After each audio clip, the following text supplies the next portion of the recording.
Thank you for joining me, fellow Guardians. This is Sam from Multiverse Mission Control, and today's quest is learning video games. So, learning how to navigate your game is always challenging, even when you're well-versed. Every game handles a little differently, and there are many camera styles used throughout games. And this is an area that I've seen a lot of new players struggle to gain mastery over, so I figured it deserved at least a small broach. This isn't as big as a problem for your typical 2D side-scrolling platformers, but 3D environments can take some getting used to.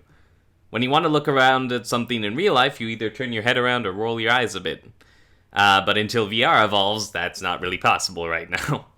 Sadly, I'm not sure how much advice I can actually give on this subject without the ability to be a bit more hands-on in the learning process. This is just kind of something you need to play around with until you get a feel for it, but it's too important of a topic to glaze over, so I figured I could at least provide a visual reminder of how it works. The leap that newbies need to make is to look with either the mouse, the right stick, or the shoulder buttons, depending. This is simple enough when you're in a calm moment and you have all the time in the world to think about it, but in the action, it's not as easy. I'd say that even before controls, this is the most important step to get down. From what I've observed, people will have trouble nailing both camera and controls at the same time. That's kind of the advantage of the series, you're able to take each thing in a series of chunks. So my recommendation is that you start learning how to master the camera before anything else. And that way, at least, you'll be able to avoid pits and obvious traps and the like. So first of all, let's cover using the shoulder buttons, since that's most used in many good beginner games. Most of the time, you'll use L2 and R2, the middle finger buttons, though L1 and R1 are also common. When a game uses this scheme, you'll rarely ever need to look up or around, and there's usually a separate mode for that, that you'll only use during calm periods, so that's nice. It's a lot less to think about. You either look left or right. And plus, their positioning on the controller makes that a little easy, as the left one goes left, the right one goes right. The actual motion is a lot like having a camera mounted on a tripod. It's one-directional and sometimes a bit slow. So, L2, R2. Kinda like that. That's how it should look in most games. This will lead to some situations where you just have to flex your sense of object permanence to remember where everything is, or else, boop. Common tactic I like to use when I'm getting overwhelmed is to dash forward and turn the camera to face the oncoming horde. Because you can't do anything unless you've got a good bead on your target. For the first few levels, what I'd recommend is that you set up the camera where you want it and then you act. Don't try to act and move the camera at the same time when you're learning. You don't want to be trying to do too much and confuse yourself. And many of the starting levels will be easy enough to let you get away with that, so, it's cool. Odds are good that by the time the challenge starts ramping up, you will have already learned to move pretty well, which I'll try to cover later. At that point, learning how to move and use the camera at the same time will become a necessity, but it will be like adding a step to a system you're already familiar with. Next, we're going to cover the right stick, as that's pretty common in most games today.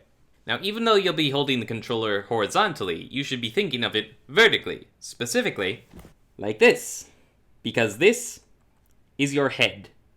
You gotta think of it like your head. And when you're learning, I would actually recommend you tilt your head with it a bit, because that's how it goes.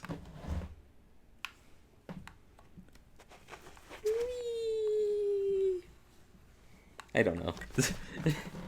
I find it very immersive because you could have the full variety of direction to work with, and you can be a bit more diagonal like in real life.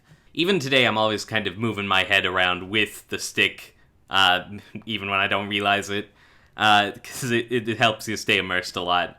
If I would want to whip my head to the left, I just kind of do a half shake, and my eyes follow through the rest of the motion, and I'm doing the left stick at the same time. It's kind of like you have a machine that enables you to look around with less effort. Again, this is just something you kind of have to play around with, and indeed, I'd say the first thing you do when the cutscene ends, before you even get into the action, is play around with the camera a bit. Just try to get a good feel for it. Try to get a good feel for what it's like when you're moving around with it. In fact, many games these days give you the option to adjust camera sensitivity to suit your needs, so If it's going too fast or too slow or whatever, you just toggle around with it. Find a balance that works for you. Using the mouse allows for that kind of variety and direction as well, but it's separate from the main controller, and which is easier depends on who you ask. If you're using a conventional mouse, the thing you're going to have to learn is just to keep your clicker fingers ready and pick up the mouse with the rest of them, and just kind of keep it moving around on the trackpad. If you get to the edge of the trackpad and you want to keep looking in that direction, then you just kind of take it back to the center, keep moving it in that direction. Don't expect to do it quickly right away. It takes a bit of practice, but eventually you're just going to be like all over the place with that. Basically, you should just always keep it moving to stay in control. Of course, a lot of computers these days use a trackpad like mine, so the trick to learn there is just to use your finger and just keep swiping everywhere you want to move. If you think about your eyes, like, and that's a weird thing to say out loud, but it's like, when you're observing your environment, how often are they just always moving around? I mean, you may not even realize it, but like every time something catches your attention, or you focus on something a little bit too long, or you're trying to think of something, and they're all over the place. So, eventually, that camera should become like part of yourself. It should be moving as actively as you want to see things. And I really do think miming it out on the controller ahead of time can be really helpful for that. Just moving your eyes or your head with the stick or the shoulder buttons or the mouse or whatever you're using. Because the mental adjustment you need to make is, these are my eyes now. Some games, typically console brawlers, may incorporate a target lock system. If you don't lock on in these kinds of games, then a standard attack may either just target the nearest enemy or else whiff air. Like if the animation is awkward or if the enemy in question is particularly fast. But with the target lock, they become focused, ensuring every move meets its mark. When this happens, the camera will constantly be pivoting to make sure this target is staying in sight. Kind of. The target becomes the sun around which the rest of the universe circles. I find this rather handy, because if you've ever gotten so focused on something to the exclusion of all else, then you already know what this feels like. But this mode does come with its own pitfalls. Your movement becomes four-directional and always in reference to the target. Left becomes clockwise around the target, right counterclockwise. Forward is toward the target and back is away. But if you learn to think of it like circling your prey, then you can master this tricky movement, but it is kind of an adjustment. Also, you may be focused on one target so much that you forget another exists, and then you get hit in the back. Or you run off a cliff. So before you lock on, make sure you take in the environment around you. Note any traps you might stumble into, note any baddies you'll have to deal with ahead of time. And when the time comes, you just flex your imagination a bit and try to think where the enemy was and where they might be wanting to go next. And be prepared to shimmy-sham around everything until your current target is dealt with. And if that gets too difficult, switch targets. But what if the camera is in a fixed position, such that you don't have control over it? Well, that's less to think about. Should be easier, right? Depends on who you ask, actually. I actually find 3D easier because it's more immersive and you have the variety of direction to move things around in, but it's like in 3D environments, your perspective emanates from your body. Everything is centered around you, much like real life. Yay! And when this isn't the case, your character, the thing you must think of as you, is just one random flying object in a series of random flying objects. Also like real life. Of course, even when the camera is centered on you while fixed, there are still a lot of flying objects to keep track of, and you know, you just can't deal with it all at once. The classic mistake with fixed camera games is that you get killed because you're not looking at yourself. Like in Brawl, when you think you're controlling another character and you fall off the cliff on the other side. And therefore, your senses can actually end up a bit more taxed. At least, this is the case for me. While you can scan the layout ahead of time during a moment of breathing room, you simply can't take in everything that's happening during the action.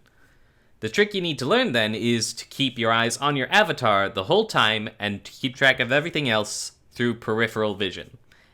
And you'll simply need to learn to trust in your reflexes. If I were to dedicate an episode to bullet hell games, it would probably just be that concept and nothing else.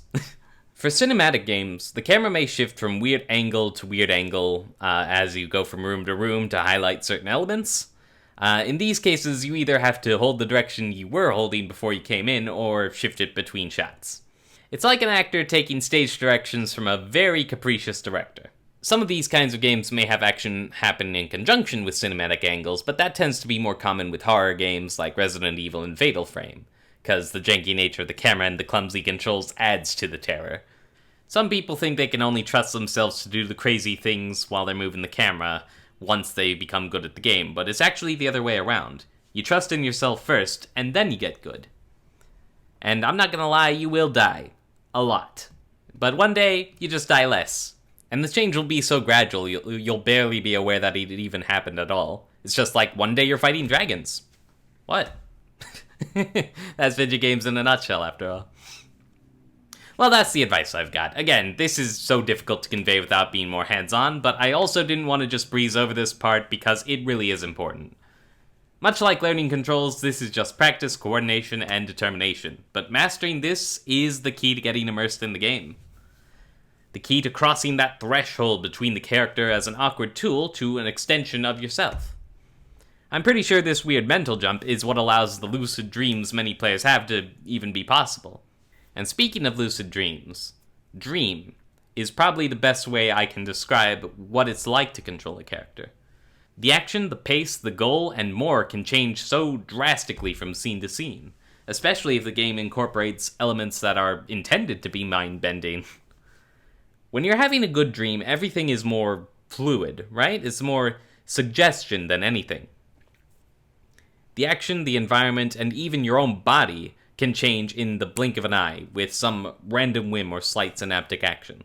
And you know that altering the dream isn't something that even operates on conventional logic. You might wake up and wonder where the heck it came from.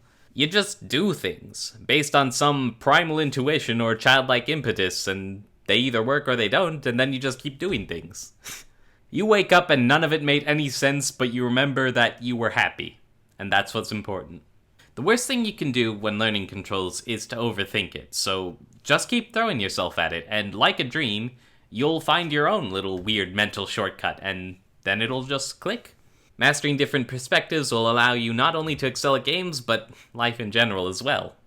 And I just think it's a neat skill to have.